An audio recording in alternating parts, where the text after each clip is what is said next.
Please subscribe to our channel, Pacific Front Untold, and be sure to leave a comment after watching a video. In the late 19th century, Japan began a period of intense modernization known as the Meiji Restoration, restoring imperial rule and radically transforming its society and military. This era set the stage for Japan's territorial ambitions, which would unfold dramatically in the first half of the 20th century. While Japan did annex Korea in 1910, other nations like Thailand remained free from colonization, and the Philippines were under American control until after World War II. However, the invasion of China on September 18, 1931, marked a significant expansion of Japanese imperial activity, leading to the establishment of the puppet state of Manchukuo in the region known as Manchuria. In northeastern China, Manchuria was a rich and strategically vital region that Japan sought to control.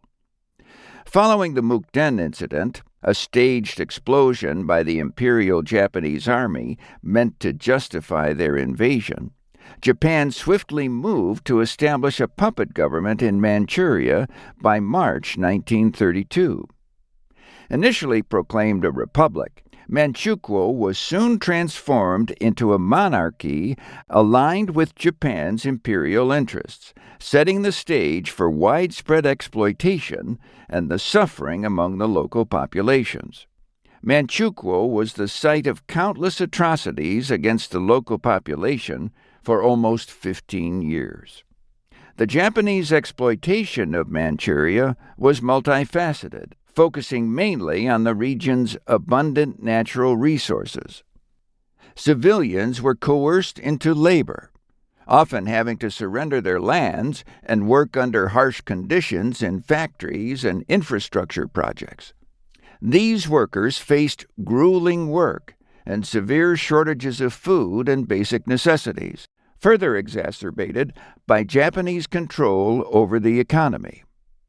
This control allowed Japanese landlords and business owners to impose exorbitant living costs on the already struggling local population, who saw little in return despite their forced contributions to the economy.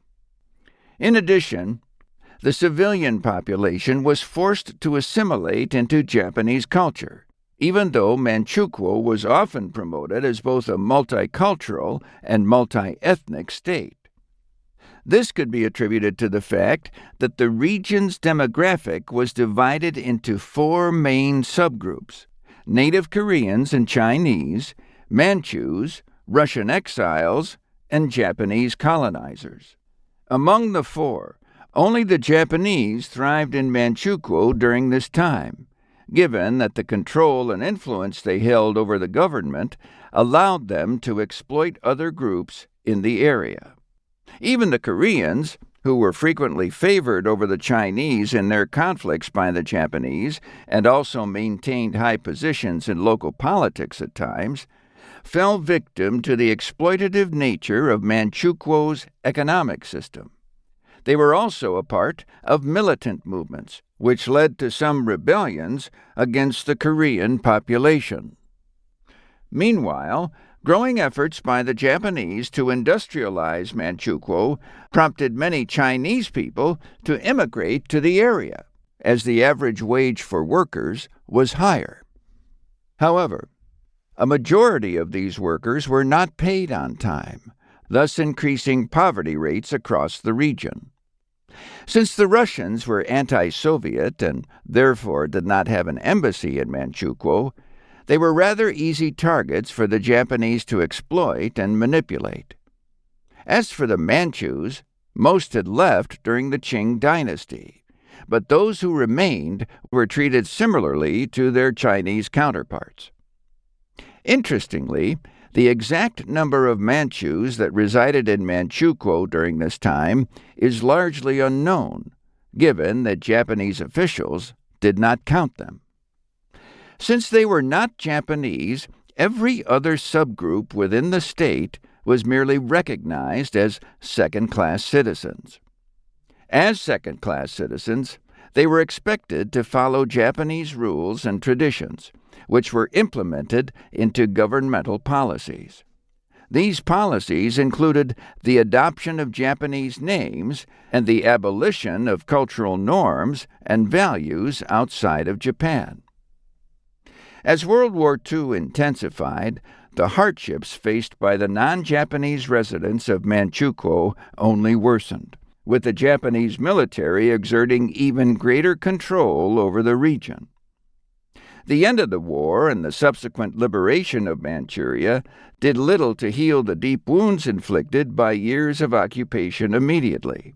Today, the legacy of Japanese rule in Manchuria continues to impact Sino-Japanese relations, with historical grievances still a point of contention.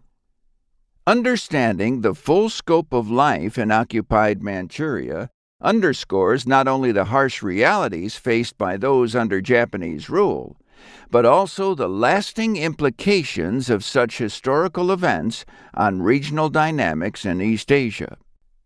By reflecting on these painful parts of our shared history, we can better appreciate the complexities of contemporary relationships and the need for a thoughtful engagement with the past.